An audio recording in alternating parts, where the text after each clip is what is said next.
It's Topic Thunder. It's Topic Thunder. Just acknowledging knowledge with no scholarships. It's Topic Thunder. It's Topic Thunder. Breaking everything down, tech to politics. It's Topic Thunder. It's Topic Thunder. We don't tell you what you want, we just give you what you need. It's Topic Thunder. It's Topic Thunder. News, brews, and views from these Chi-Town streets. Topic Thunder.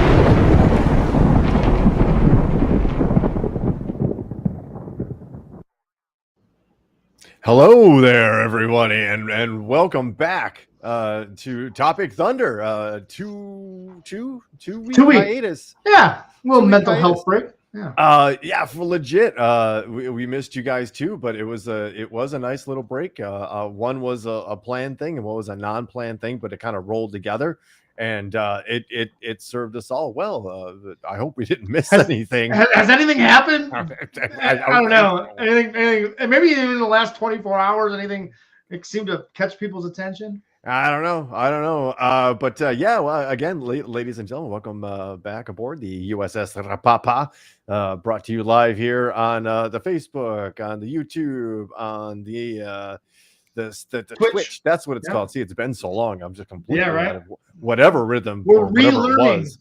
We're relearning how to do everything here. We do have some audio and technical difficulties this week, so we're not at full capabilities this week. So I apologize on our technical difficulties rearing his ugly head once again with us. But I've got some workarounds. We're limited in a little bit of audio this week, but we'll be back at full strength next week somehow. We're not the only ones that took a vacation. The equipment and gear also took a vacation. So we hope everybody's well and kind of chomping at the bit to have a conversation here, because that's what we're fixing to do here, folks. One of the things that we're dealing with right now is we don't have the beds. That's a radio insider term for you, for all you kids, all you learned broadcasters out there. The music that underlies the intro of a topic or segment's called a bed. Right. Yeah, I know, Ryan Hansen. We did have time to fix that shit, but listen, I got shit going on, and I didn't think about it, and I didn't know what was going to happen until about an hour ago, and then here we are. So, sorry. Nobody's ready for the Texas tornado. No. Just ask Carrie Von Erich. Yes, so, indeed. Without any fanfare, and this is perfect. Let's have actually a beer. That's without any fanfare, because I don't know if it's due. I'm going to be drinking a Michelob Ultra. Interesting. That is the fancy pick. That is the bougie pick, if you will, at the bar. You know, black beers. Mm-hmm. Michelob Ultra is always like the fourth on the list. If you don't have PBR and you don't have, I don't know. Actually, there's probably I have to go really far on the list to get to Michelob Ultra. I'm not happy about it. It's just being honest. It's kind of water flavored beer. Let's put it like that. Yeah. There you go. So what I am a fan of is the very slimming 2.6 carbs and only 95 calories. Mm-hmm. That's again, I believe the preferred beer of golf carts everywhere. Michelob Ultra, because it's one of those beers that you can kind of just kind of drink over and over. Yeah, let's just all right, cool, Ryan. Why don't you just jump right into the good vibes here? And let's I guess we can't not say something how weird it is to how Dave Grohl's probably playing back memories in his head of a lot of different shit. And I saw a pretty good meme that, that's what we use these hieroglyphics to kind of communicate these days. Right. Yeah. And it was a picture of Kurt Cobain, a very young, I just thought Dave Grohl, saying, here's a drummer who lost his front man. And then like a picture of Taylor and Dave Grohl, and here's a front man who lost his drummer. And it was like that kind of stuff. Like, I guess if you've ever done a hallucinogen before, that kind of stuff, that kind of catches the eye, that little like mirror, right? Yeah. That paradigm. Yeah. That little wink of the universal eye, I guess. So we kind of lost a good one by all accounts. But yeah, I mean, and who knows, the reports coming out of Colombia You don't know what to make of them if they're true, but my God, if they were, that dude was on like literally every drug possible before he died. I read something the other day, like his heart was 2 times the size of a normal human heart or some shit. Like he lived hard, and that's when you're a rock star, it's easy to live that way. And some guys, Keith Richards, can survive forever, and some guys, their body just can't handle that for that long. And he was an older dude. He'd been doing it. He'd been on the road for a long time. Watch what you say about older. The dude is 50. Yeah, I mean, that's pretty old, man. The hell you say? We're getting pretty fucking old, man.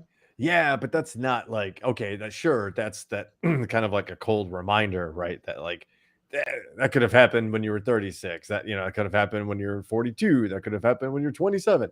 Listen, if it was true about the amount of drugs that he was on, it could have happened at any time in his life. If he was really doing that amount of drugs, then like he was dancing with the devil for a long time and had dodged many bullets, surely. So now you know why he was always smiling. Right. I mean, he seemed like a good guy by all accounts. He said there's nobody that really has said anything bad about it. But in this day and age, nobody ever really does say anything bad about anybody that dies.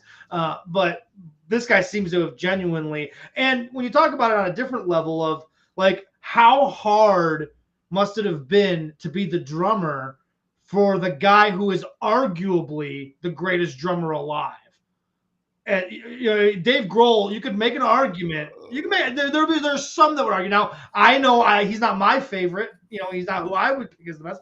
But he's up there, right? He's in the team picture for best drummers, right? And to be his drummer is pretty big. It's a big shoes to fill, right? Big expectations.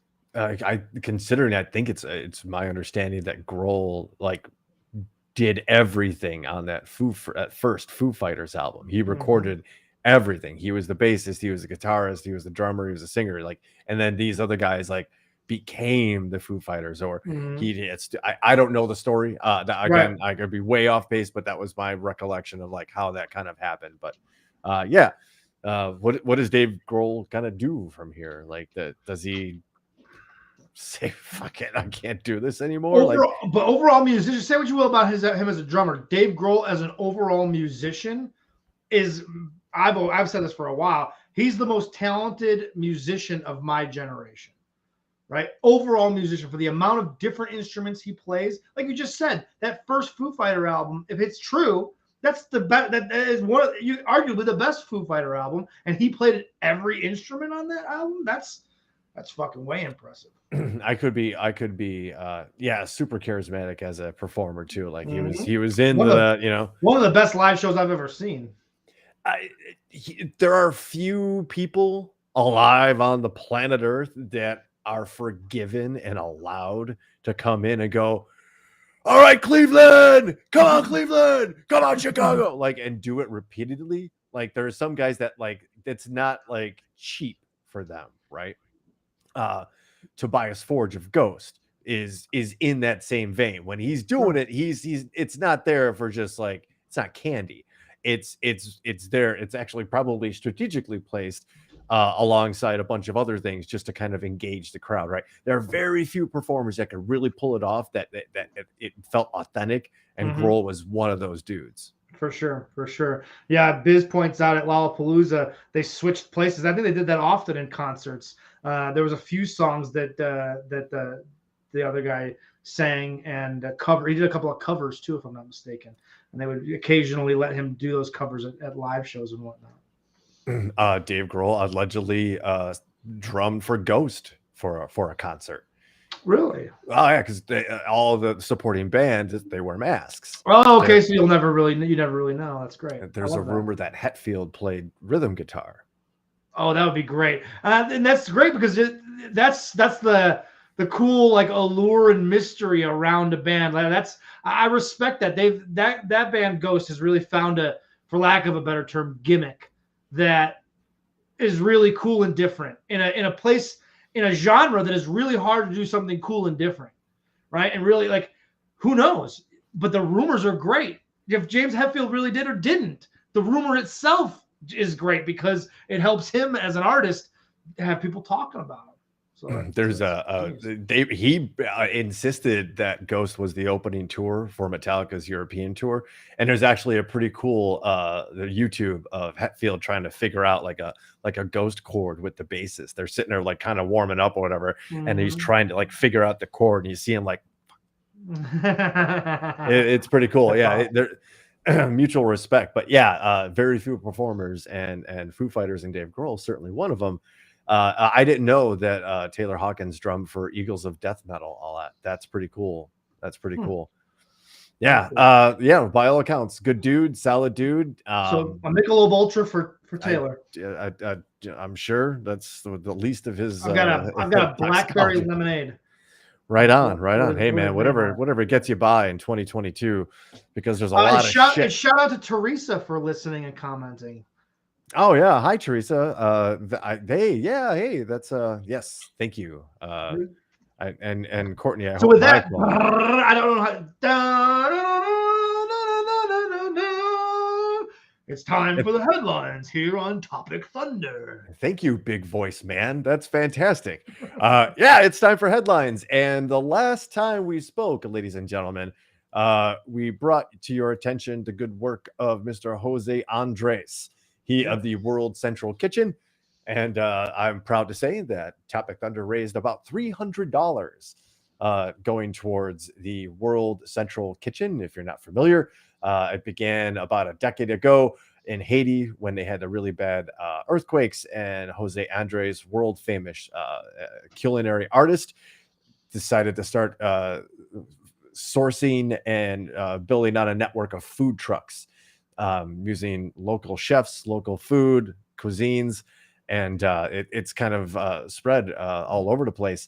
And of that $300 from Topic Thunder, the people sent me the receipts, everything somewhere in the business line, somewhere in the subject matter had a hashtag Topic Thunder, which is really cool because we helped pay for a part of 4 million meals going to Ukrainian refugees.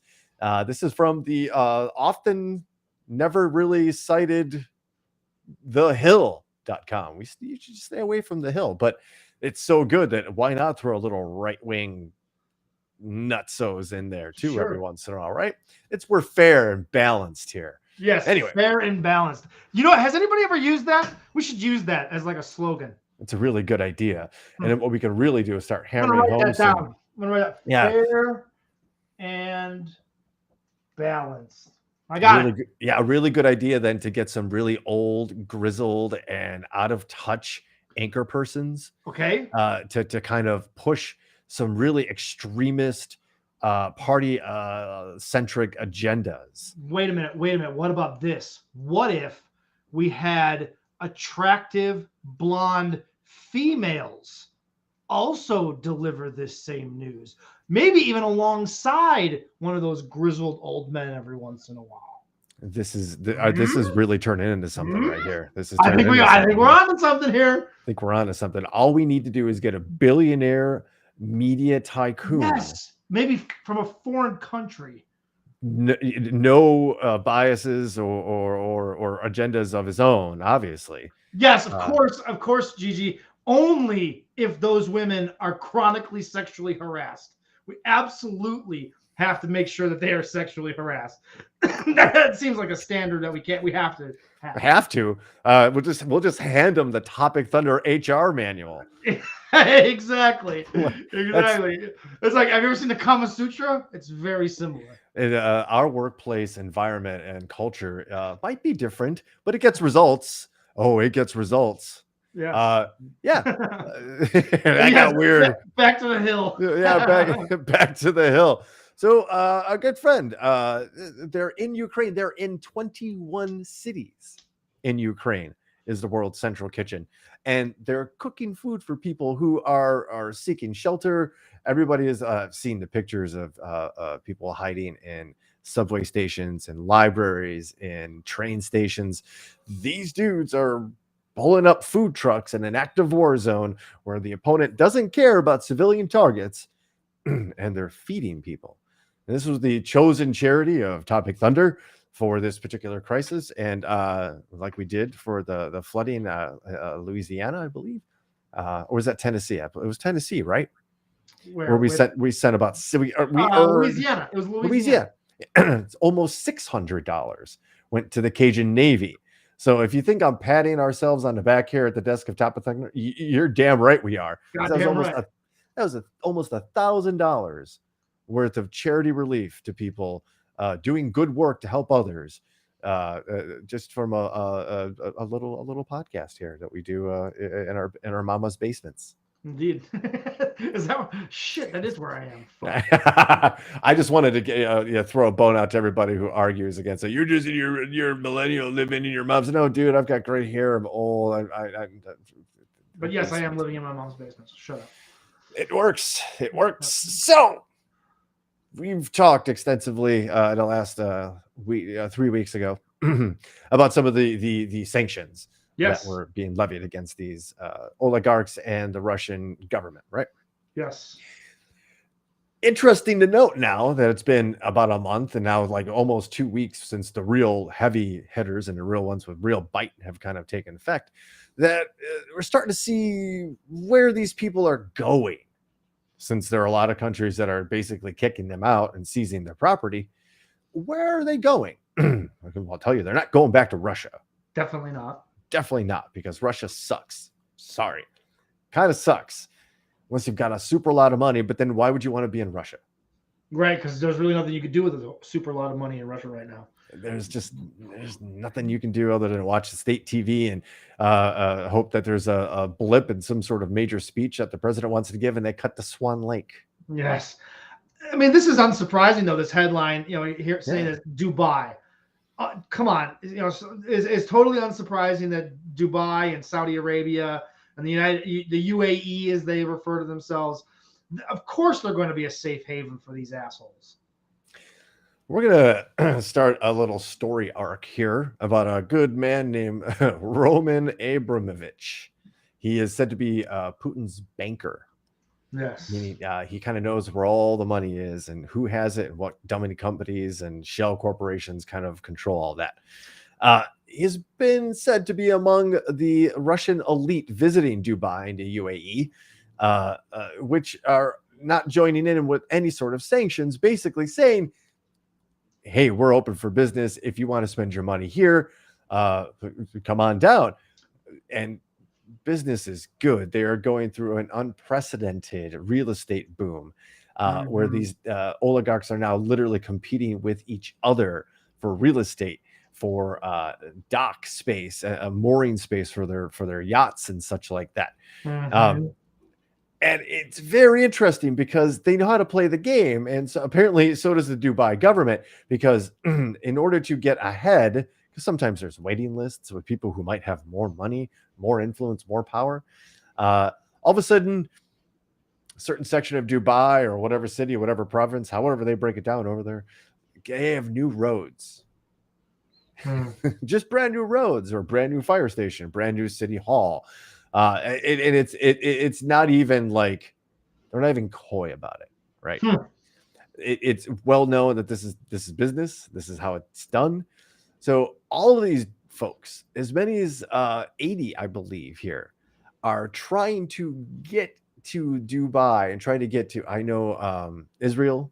A lot of these oligarchs have passports for Israel. Even Monaco told these people to get lost. Come on, Monaco. They're quickly losing places to go other than China, Russia, and Pyongyang. Yeah. In North Korea, which again kind of sucks. Yeah, and now UAE and Dubai is, by all accounts, a pretty fucking awesome place. Like, as far as like architecture and like infrastructure, and if you can overlook the fact that it's run by fucking maniacs, it's actually not a terrible place. It's very modernized from what I understand, and so you would think that it would be a perfect landing spot for these oligarchs. And you're talking about Vladimir Putin and this guy being his banker and stuff. This last couple of weeks, I got a chance to kind of do a little bit more reading on exactly how Vladimir Putin came to power. and how the end of communism, how it was handled by who was the guy that was right after Gorbachev? Boris Yeltsin. Yes, and how poorly he handled the privatization of the businesses and stuff. Because you remember, under communism, the government owned everything, so they were going to go to a privatization of that, and the way they went about it was completely botched, and that allowed Putin to kind of slide in. And what we talked about, like, it was obviously a covert operation from some other powerful people. This other power structure that was behind Putin, the secret government guys, they saw the opening because Yeltsin was handling things so poorly. And when they did this thing, they did basically like a lottery, from what I understand. It ended up being like some sort of lottery where you had to have a ticket, basically like a golden ticket. And if you had one of these golden tickets, you could buy one of these businesses that was going to be privatized. Well, what happened was just a few guys were going around and buying up all the golden tickets. When they buy all the golden tickets, well, they're the only ones that can buy the businesses. Well, when they buy those businesses, they become extremely wealthy because they're giant businesses. They're countrywide businesses that are already established across the entire nation, and they're being privatized, which is just putting money in these dudes' pockets.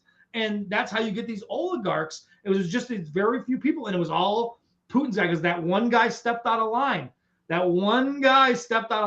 Putin fucking put the smackdown on him, and they all fell in line with him. Everybody else fell in line, and they were just like, all right, cool. We're cool. We just want to keep our shit.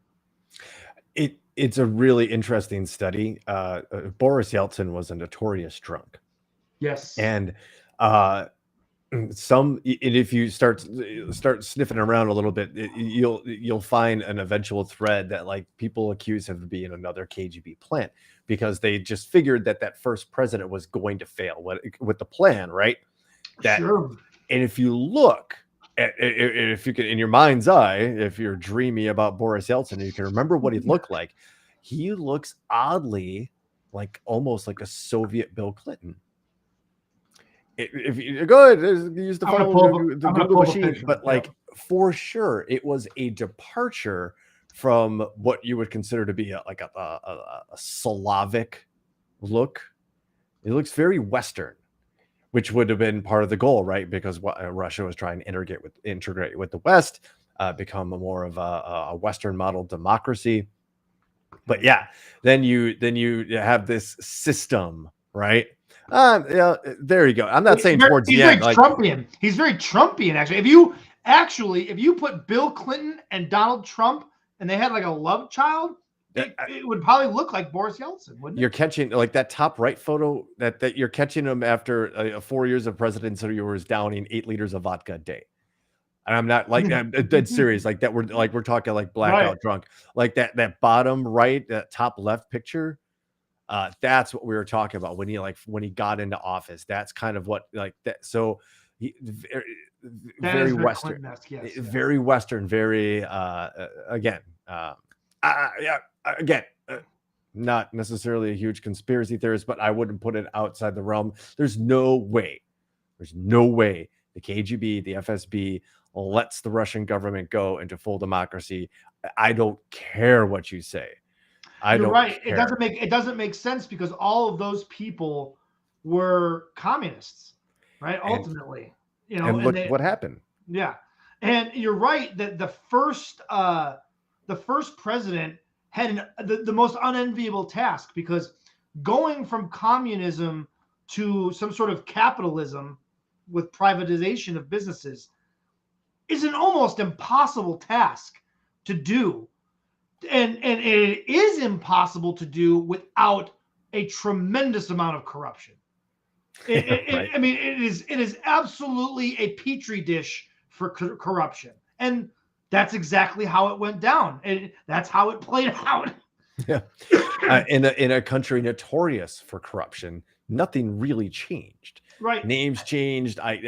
Democracy, sure, just okay. It used to be the state, and it used to be Commandant Boris, blah blah blah, running the Gazprom, the oil gas company, Yeah. and now it's Sergey Medvedev or whatever, Right. his name, right? And now it's the same It's the same concept. thing, and that's why very early on in this whole thing, and from what I understand, from what I was reading, very early on, the Russian people, the citizens, when polled, were actually like in favor of going back to communism because they saw what a fuckfest this whole privatization was becoming very quickly, and the corruption that was coming along with it. That most of the people were like, we'll go back. We'd actually prefer to go back to the old way because this is not any better.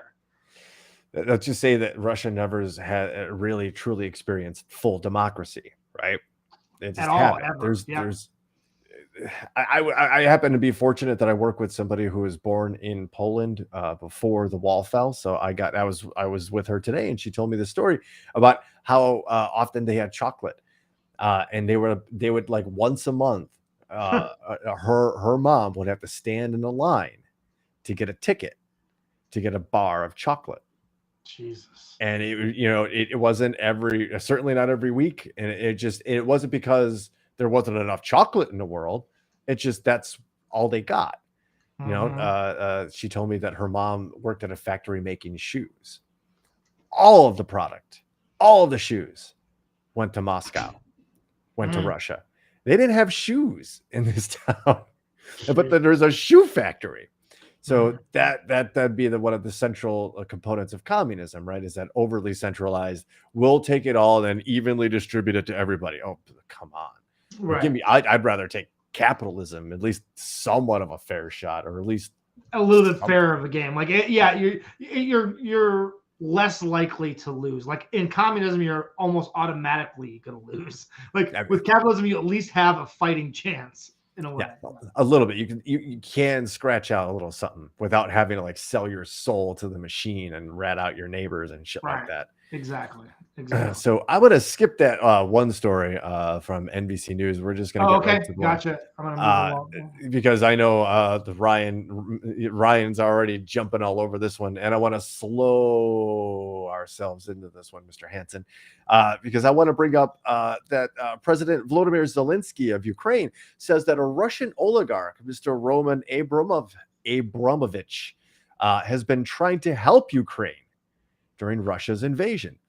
Now, Zelensky's literally said that he's tried to help not only with talks and peace talks between Russia and Ukraine, but he's also provided money for humanitarian aid, especially in Mariupol, which has been leveled by all accounts by Russian artillery.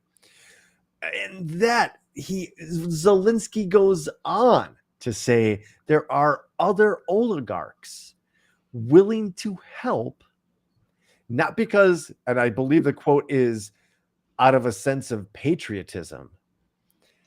They're there to try to lessen the sanctions and get the sanctions off their back so they can go back to enjoying the life that they like. I bet. So again, get into bed with who you want to, as far as like my warning to President Zelensky, which I know he's taking very seriously. But he's saying that there's also oligarchs that are saying, we will help you rebuild Ukraine. And I'd be like, okay, that might be a line too far. You can figure out, you've got a problem, right? Because if you're about to flip on Vladimir, bad things happen to people, right? Yeah, for sure. You get, things like you stab yourself and jump out a window. Those types of things happen. Or you're having tea in a London tea house, and all of a sudden you've been poisoned with a radioactive isotope it is only man-made. Or you're an outspoken critic of Russia, and let's say you moved again to Great Britain with your daughter, and one day you went home and opened the door to your house, and you unbeknownst to you, on the door handle was a Russian nerve agent called Novichok, which didn't kill the intended targets. But when somebody found the discarded bottle, which was a perfume bottle, the discarded bottle in a dumpster, that person tried it on and they died. Hey! So, yeah, maybe. Okay, so I want to stop here for a second because since we brought him up, this is a perfect time to ask him. We have a fairly large female audience here at Topic Thunder. A lot of the people that follow along with us on a live basis, they're of the female persuasion. My wife Adrian has a crush on old Vladimir Zelensky. My wife. And I wonder if she is the only one. She every time he's on the news in the morning, she's watching the news. She always perks up when old Vladdy comes up on the television. So is she the only one, or is there something I'm missing about old Vlad? As we wait, he's an all right looking dude. I mean, he's I don't know. It just he's a block-headed European. Like I'm a black coming from, but you know, come on, like I've got a blockhead. Our own. It's okay. It's okay. You know, I'm more than half Polish. Like we're neighbors. It's okay. I can say that.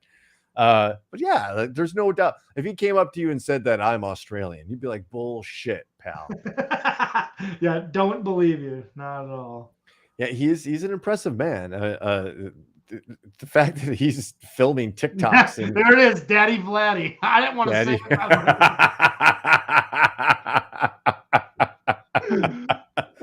Wow.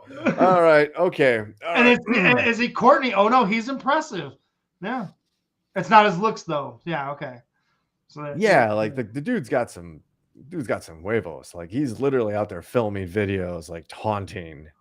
And knowing full well that there are death squads running around Kyiv, like looking for him and his family. The dude's out there filming things in front of like the Ministry of Defense building and shit like that. Like the impressive intelligence campaign. Like they were literally say what you will about the Russian invasion and how they may have botched it.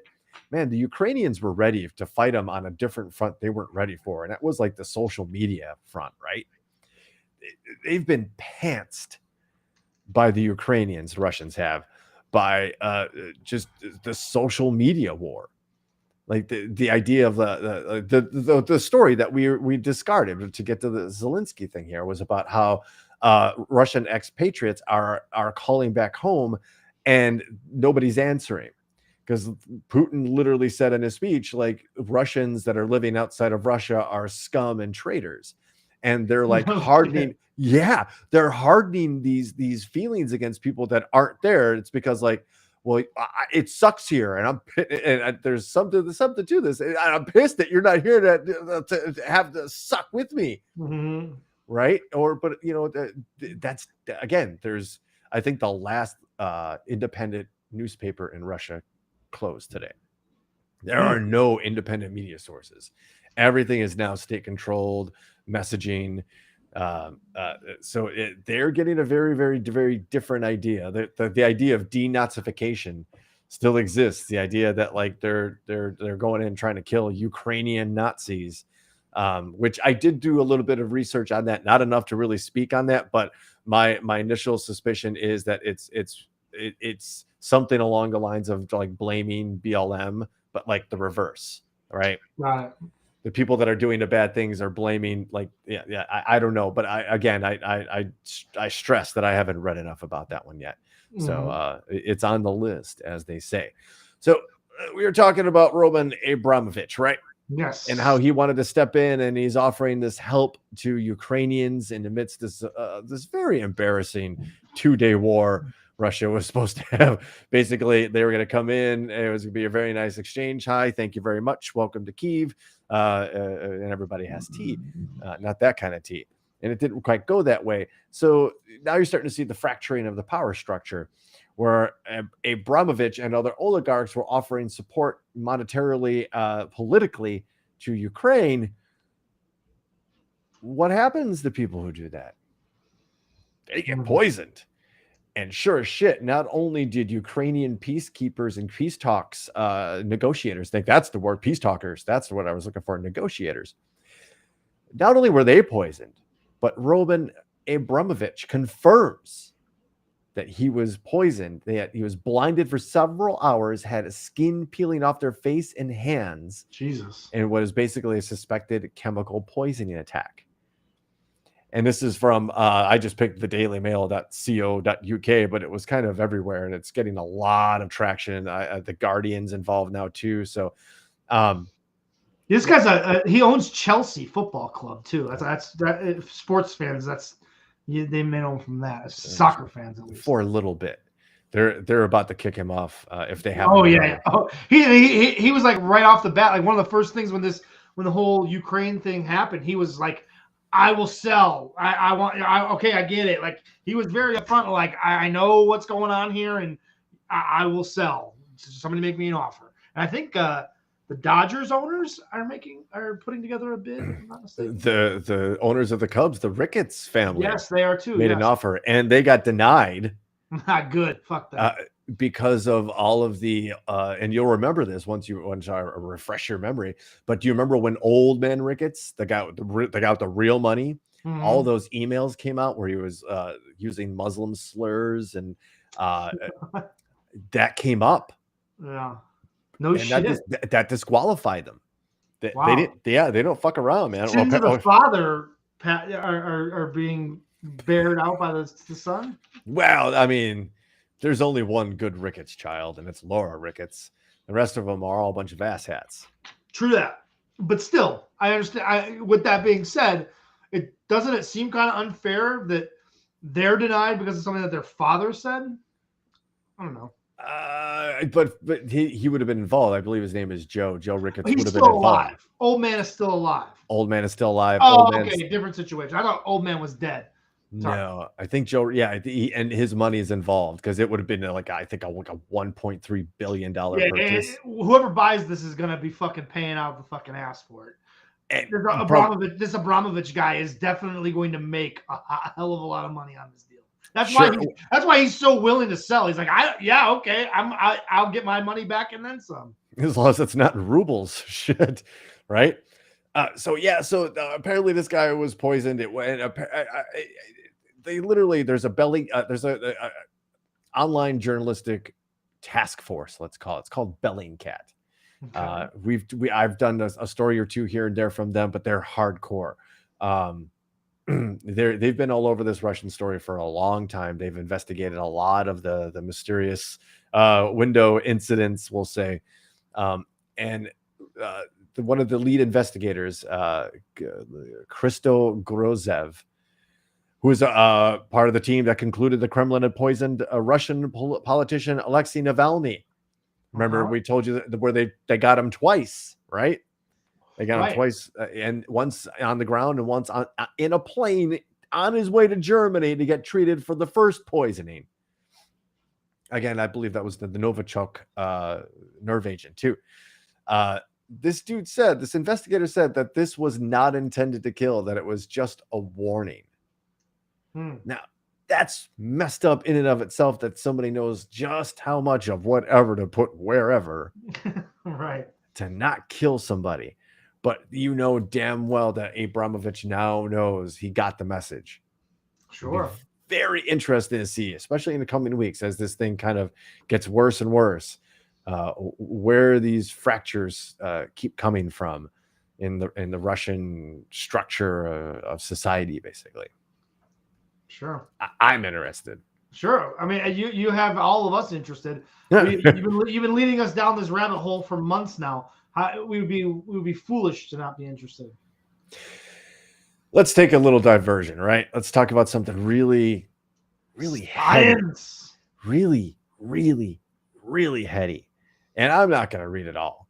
And I'll just tell you flat out that it's one of those fancy, full scientific research paper things, right?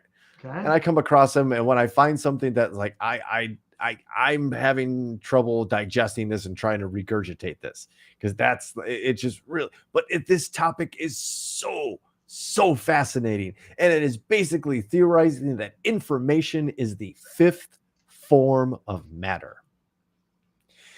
The theory is that in order for information to exist, it must be transcribed on something.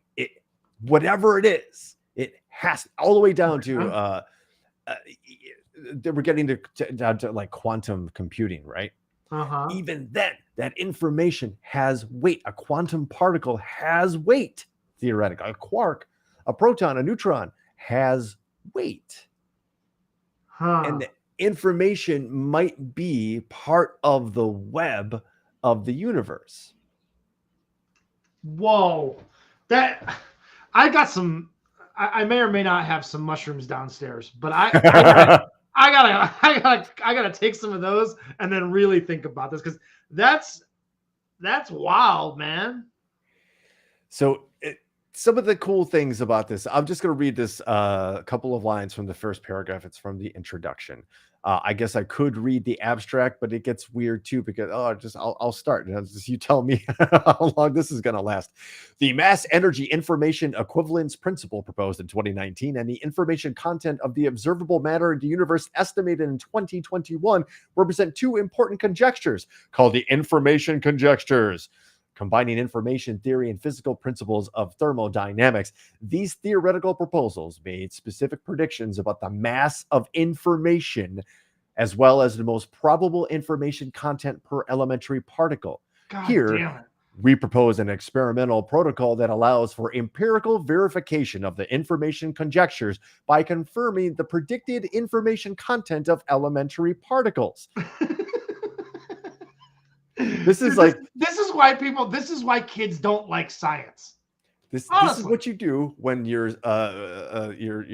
English teacher gives you a 750 word book report to do over the weekend. Yes, you repeat words and sentences. With nonsense words. Make them overly descriptive. Yeah.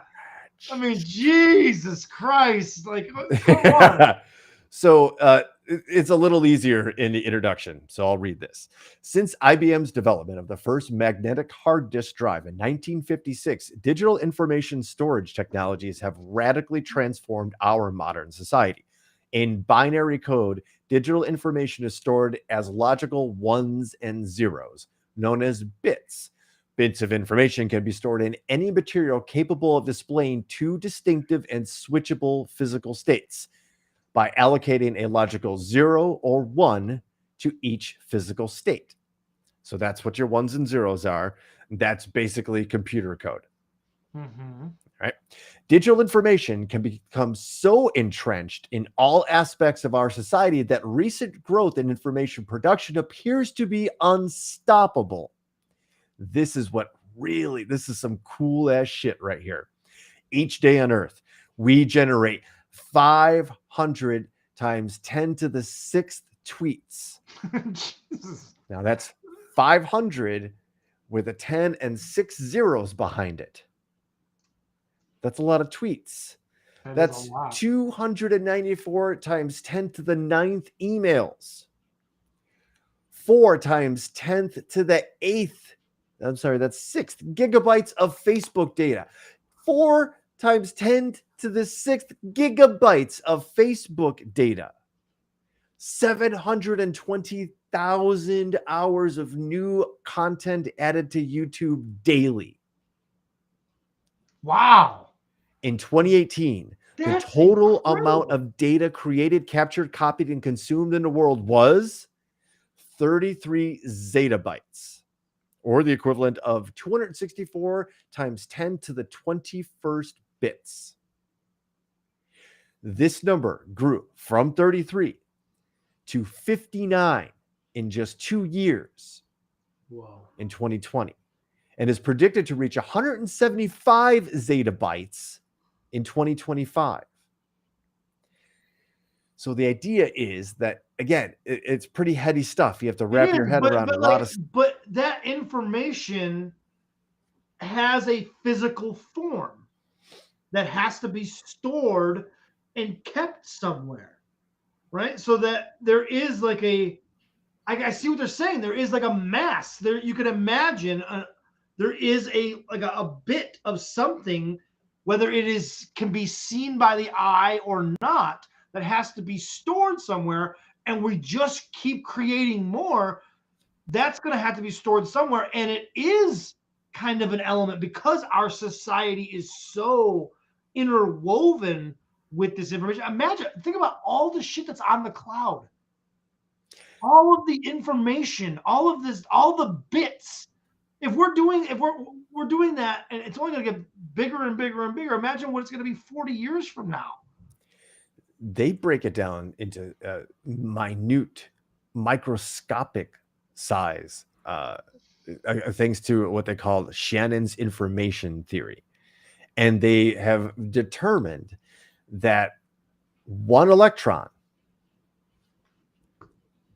it says, hold on, let me make sure I'm reading this right. Shannon's information theory assumed most effective compression mechanism, which yielded a value of 1.288 bits of information stored per electron, proton, and neutron. So they have determined through mathematics and testing and theory that one atom, an electron, proton, and neutron, stores 1.2, basically 1.3 bits. Okay. So electron, proton, and neutron have weight. Uh-huh. So they also make a nice reference to DNA and how much information stored in DNA. Untold amounts of information stored in DNA. But DNA has weight. Those atoms, those molecules have weight. Right. They do physically weigh something. Like that. That's just something that you never think about. Like, but yeah. It takes up space. Information takes up space. So it becomes matter. I don't know if I'm prepared to make the leap to say that it's the fifth element, but it is something. Well, that's the title of the article, Ben. I mean, come on. I know, but I'm just saying I'm not ready to make that leap yet. But I do think it's nonetheless still fascinating to think about the fact that there is information has a weight to it, like an actual weight. It's bonkers to think about that. It's recorded, right? Otherwise, where is it? Like, even if you're like, oh, it's in my head. Yeah, exactly. There's things in there that weigh things.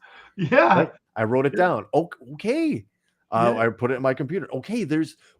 Anything, bringing information into the world in any capacity. There's weight in the storage or media of that information. So they're almost like tied together. Like people, Ryan Hansen, people are information petri dishes. Right? That's what we are. We're just information petri dishes where information collides together. Some stays with you, some passes through. Get half from one side and half from the other. And then they merge. So half of that goes away. Half of you start, that. All right. Let's move on to something more destructive and but cool, right? This is the first war that we've ever witnessed where both sides are using drones. And it's pretty damn cool. Not that we're having war. I was gonna say cool is a relative term, but I understand what you mean. Again, everybody hope you know that I'm just a guy who's By the way, I gotta stop Courtney with the comment of the whole story. This makes so much sense as to why I think my scale is wrong. I contain too much information. There it is. I'm just an information warehouse. That's all I am. All right. Can't do anything about it. All right. On to the drone operators. The drone operators who halted the Russian convoy headed to Kyiv. It's a cool story. And this is from theguardian.com. It's a cool story of a special IT force of 30 soldiers on quad bikes that are literally going around and basically stalling this ginormous convoy of armor and tanks and artillery using these drones that some of them are building by hand. Whoa. And now a lot of these guys are getting their hands on like some military grade stuff. They actually built a drone that had like an anti-tank weapon. Jesus. And they're like, their biggest complaint and stuff to get is like heat sensing equipment, not small rockets that can pierce armor. Right. Yeah, but apparently it used to be like an actual unit in their military that was like dissolved like 2 years ago, and in October hastily kind of brought back to life. And it's like 30 dudes like roaming the Ukrainian countryside, like alongside in forests alongside these armor convoys. And the story goes on to tell like they wait for the Russian jamming equipment, like electronic jamming equipment. Yeah, Russia's bringing like all this electronic warfare equipment over there. They're waiting for these things to like shut off or cycle down, and then they launch these drone attacks and they target the electric warfare. It's insane the amount of information we're getting out of like from tactics and how this outgunned, outnumbered fighting force defending their home territory is taking it to what was supposed to be a world power.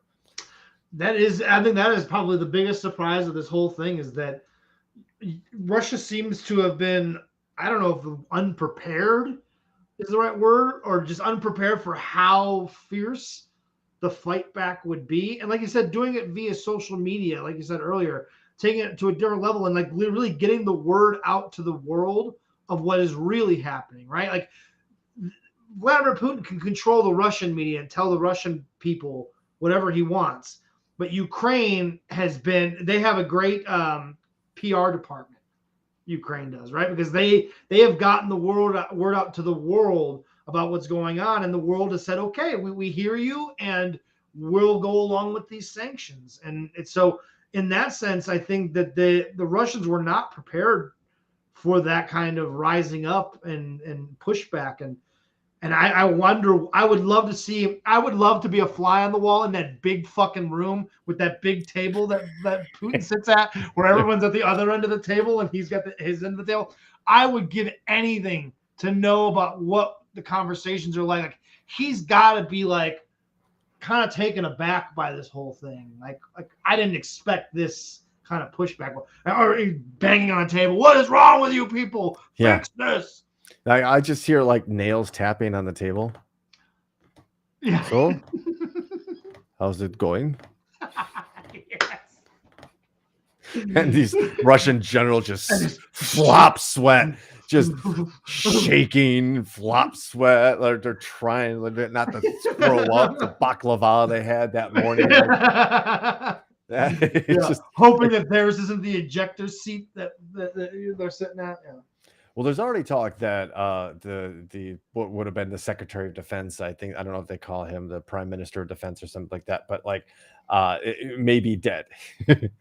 Oh shit. Yeah, there's some like, because people haven't seen him for weeks and weeks, and then there was a weird broadcast of like Putin having like a virtual meeting with his cabinet, and the video of this defense minister, like, if you saw it, I don't know how to describe it. It's weird, and people are saying it's weird because it was like somebody holding a video camera to a TV screen of an old video. No, and that's shit. That's the quality of it, and like the way it kind of zaps in while everybody else like that's so great. They're good at a lot of things. There are some they're just not good at, and some of this shit is like when you make a joke about like Russia made, like there's no joke. Like some of this stuff is like that's hilarious, right? That they thought that would pass by, like nobody sees it. No, nobody will know. Like apparently they filmed a bunch of the propaganda videos that Putin was doing right up until leading to his he's announcing a special military operation in Ukraine, right. And they made it seem like there were different days and different times, but they didn't change their outfits, and they left their watches on, and they could tell like what time it was. So like, wait, no. Right? Like people are like, wait, you said this is brand new, you just released it, it's 4:00 now, but his watch says like 7:30 a.m.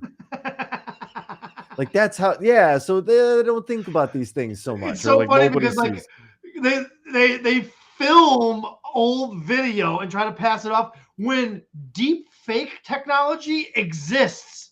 Oh, it would be much easier. And surely they have, hackers and computer guys that know how to use that deep fake technology. It would be so much easier to just do that, but no, they're like, oh, just film a TV screen from some old footage of him. No one will know. Right. They didn't know how to upload it. Think about it. They didn't know how to take that file and upload it to the video, to the screen that or the console, the computer, whatever they were using to broadcast that Zoom or whatever they call it, Moose, I'm sure in Russia.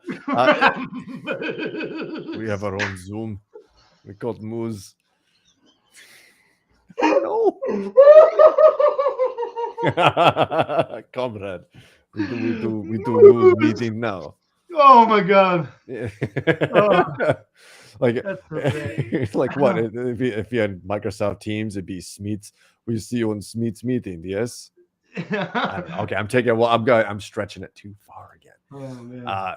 But what's interesting again, and the next story up would be the groups of people that are flooding either into Ukraine or taking up arms in a different way. We've talked about the mercenaries, that have been flooding in to fight against Russia, and there's some that are fighting on the side of Russia as well.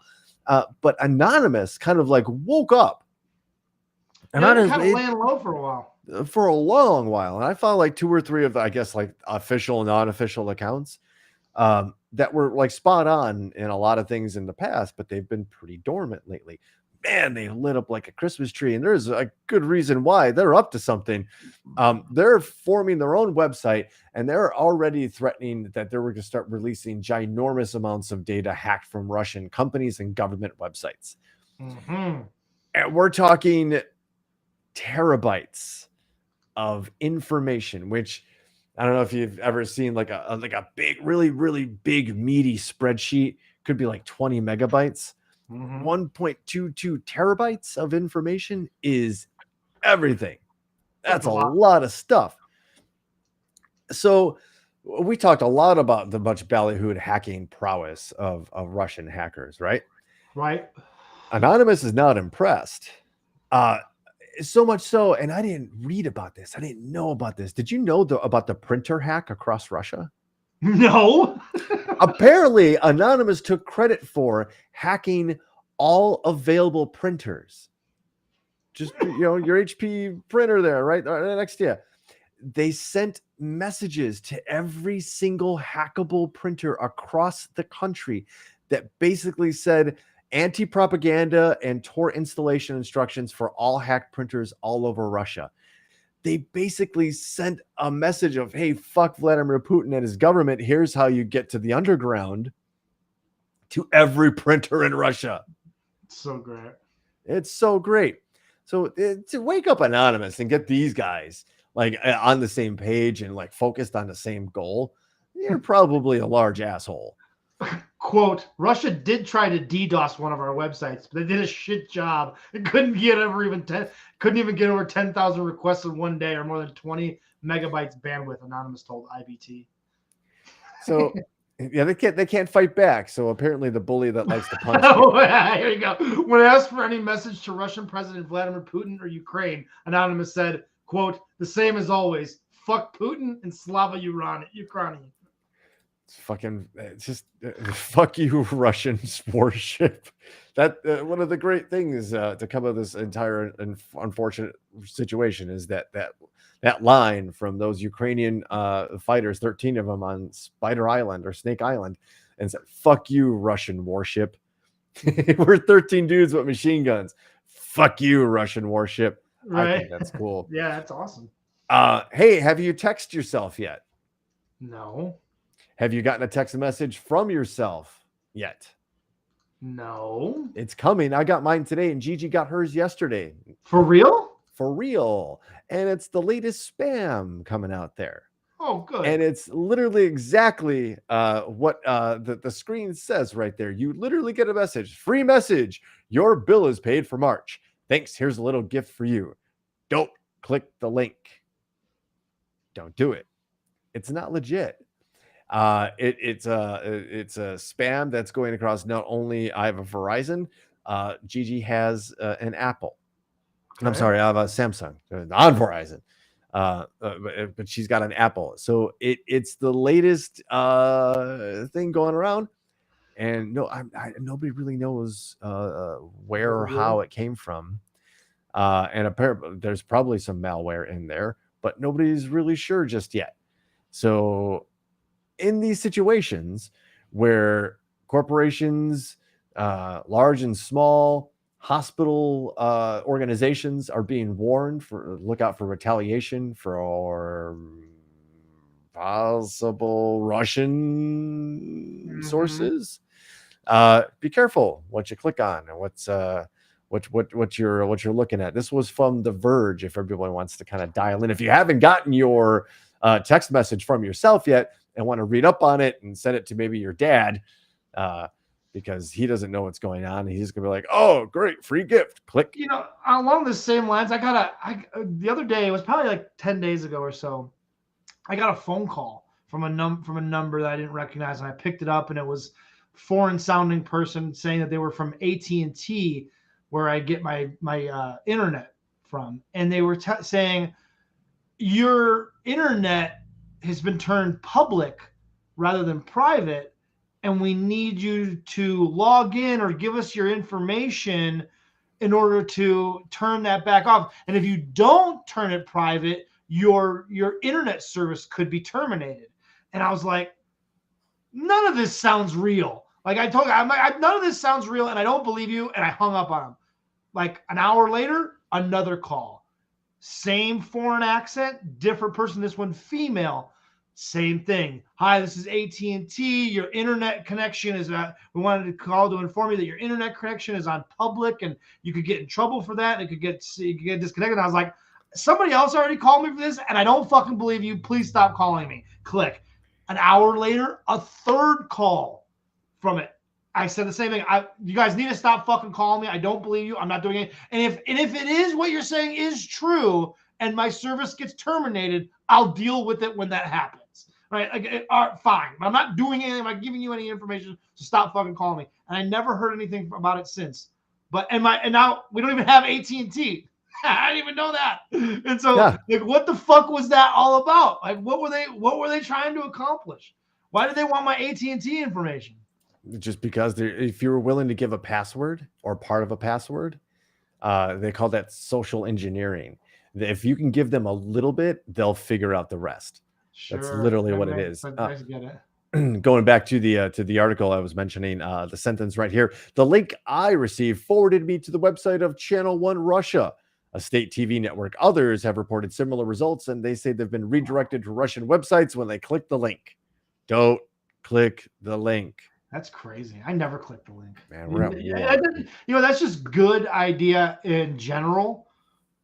Email, text message. If you don't know who it's coming from, don't click the link. It's probably bad.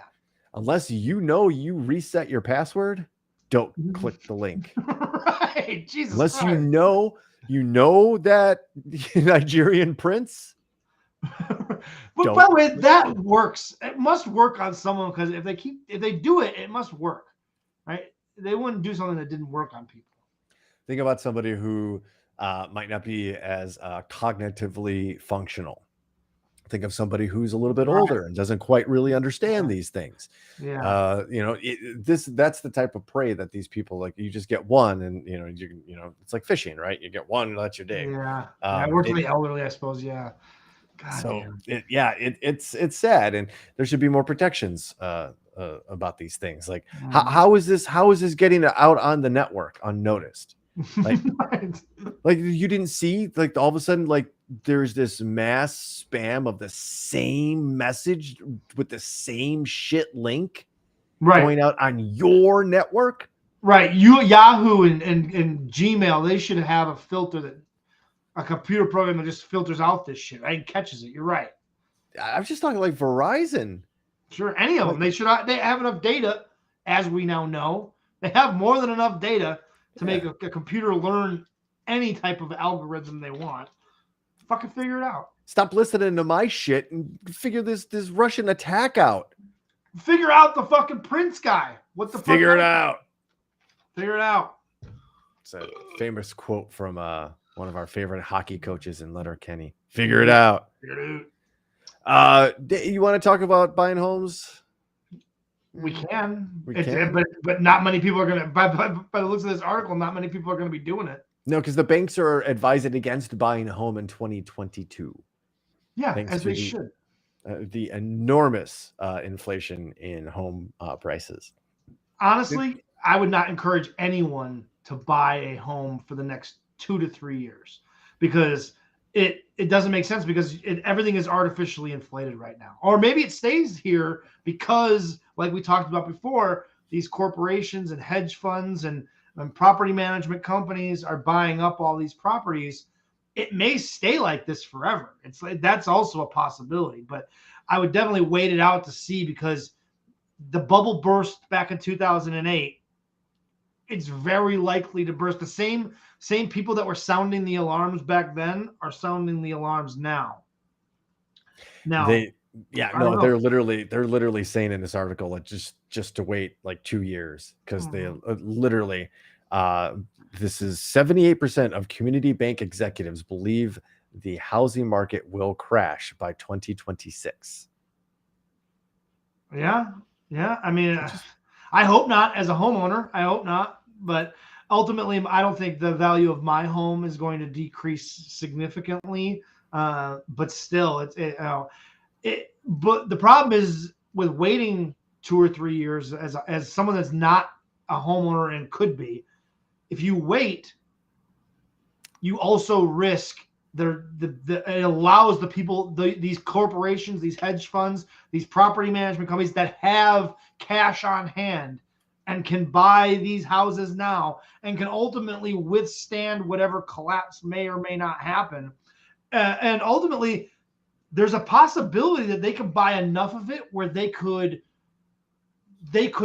keep a collapse from happening because they can just artificially continue to keep the prices where they're at, or even higher. So I wonder if there's going to be a burst to this bubble. I think it's very possible that these corporations and these hedge funds and these ultra wealthy people that are buying up all the properties now, they're not doing it because they think they're going to lose a bunch of money soon. It's not like the last bubble where it's people that couldn't afford homes buying homes. I think this time around, it's people that can afford to buy homes, buying homes and driving up the price of the average home. So it's a different kind of bubble. We shall see. I know it's something that you're always very interested in. So I thought it was a good article that like actually it kind of pinpointed by 2026, like actually gave a date of when the bubble and eventually if nobody can buy a home, right? That drives the price down. So all those hedge funds are going to lose their ass, right?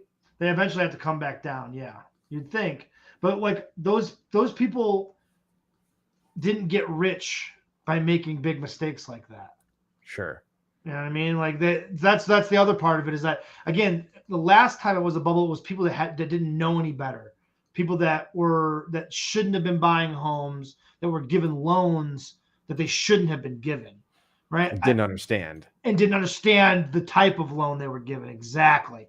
No one is pulling one over on these corporations. They fully know what they're getting themselves into, and they're taking a calculated risk.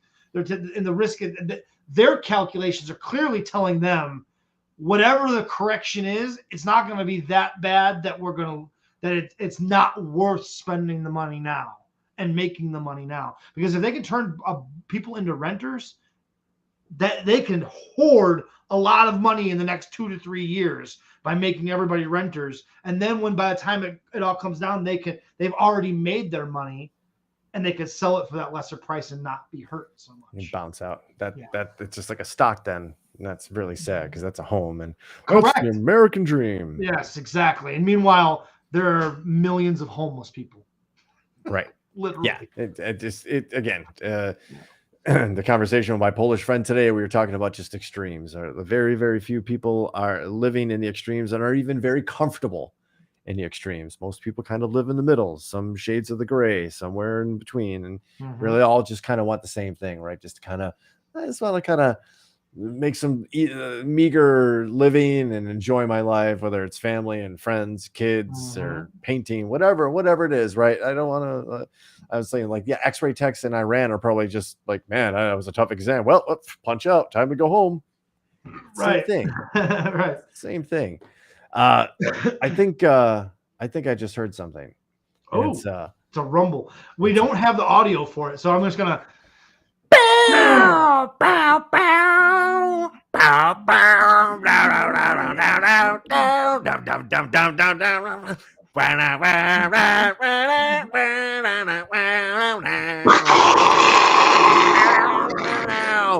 ladies and gentlemen, it's time for the lightning round. Number one segment on the number one podcast that my father still has yet to listen to. You know the rules.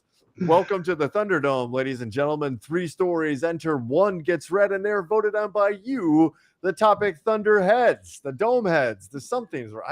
Until I see it on a t-shirt, I'm not going to remember. But the dome heads. dome heads. It's probably not. It's probably, let's maybe not do that. But we'll work on it. But anyway, that's not what you came here for. And I intend to give you what you came here for with no dilly-dally. So here we go. Headline number 1. Florida man arrested after stealing a crossbow by stuffing it down his trousers. Florida man. Florida man's the best. Always. Company offers employees masturbation breaks completely with wank pods and VR. Yes. By the way, dome heads, Strand family. That is a deep cut there. That is a deep cut. And headline number 3. Mike Tyson is selling bitten ear-shaped edibles. I saw this. That's fucking amazing. Yeah. Ric Flair went into business with him too. Did he really? Oh, Yes. that only makes sense.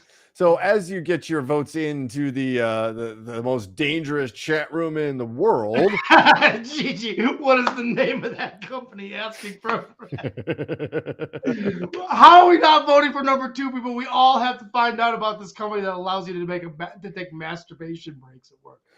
Headline number 1. Florida man arrested after stealing a crossbow by stuffing it down his pants. Headline number 2. Also good though. Yeah, it's good. Company offers employees masturbation breaks complete with wank pods and VR. And headline number 3. Wank pods. Wank pods. Headline number 3.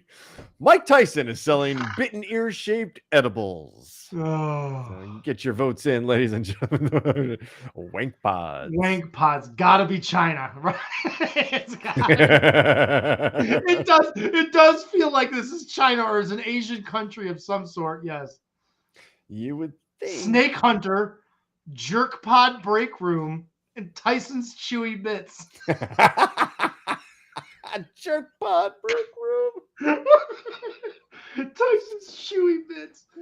Oh, man. Thank you again for the remix there, Mr. Yes. Hansen.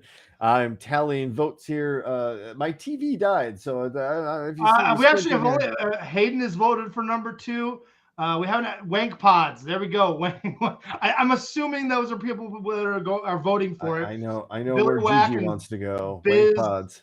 Gigi's going Wank Pods. Yes, 2. Belly Whack is officially going number 2 as well. Come on, I see there's a number of you out there in the audience watching. Throw a vote in here.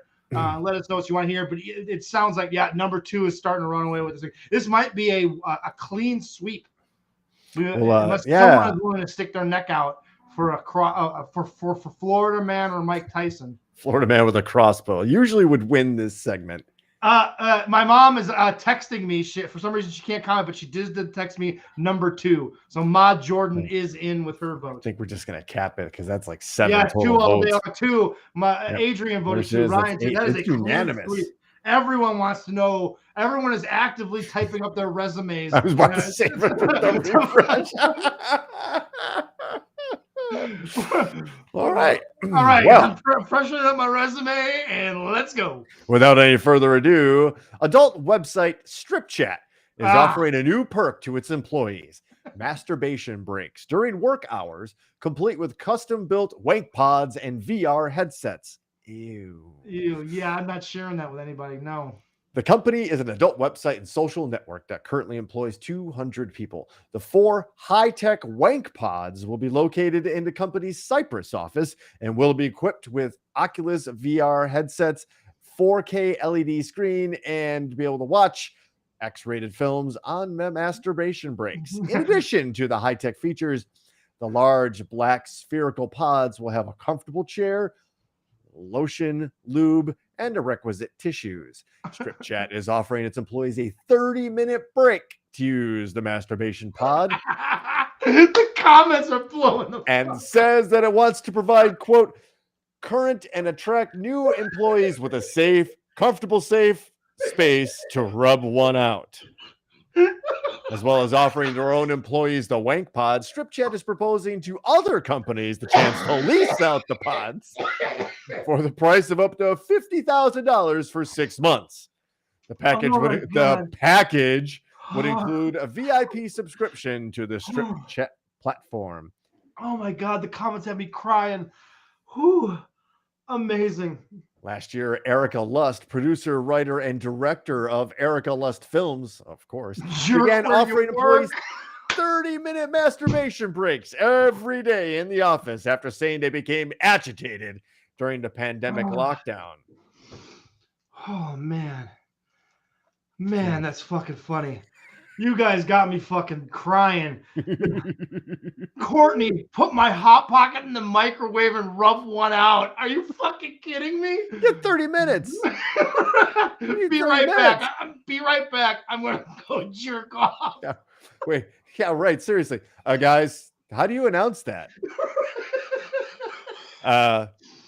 Oh, they say the job chooses you. Erica Lust, right? Are you considered a porn star if you come at work? But so as everybody's fixing up their resumes there, you really want to top 3, maybe top 2 lightning round ever right there. That was best. After the implementation of the private masturbation station at the office, Lust's employees reported being happy about the new break, and one even stated that it helped them relieve stress. The head of communications and content at Lust's company, Cat, said of the new rules, quote, "Picture this, a team of happy employees with their creative juices flowing and being productive because they've had some time scheduled to make themselves feel good." And with that, ladies and gentlemen, is the silent good night here. No bed. We discussed that at the top of the show. No bed here as we go off to nighty night here. We're gonna visit the Wank Pod and Wank Pod. Yeah, we are definitely getting a Wank Pod at the Topic Thunder in the office. Oh yeah, yeah. Hell yes, done and done. Budget. We'll make room in the budget. We cut. You know what? Bring the people back. Write this down. Bring the people back from Russia, the team from Russia. We have to allocate that money to the Wank Pod. Yeah, it's sorry. The ruble's not as stretching as far as it once did over there. Sorry, hey man, priorities. We need a Wank Pod.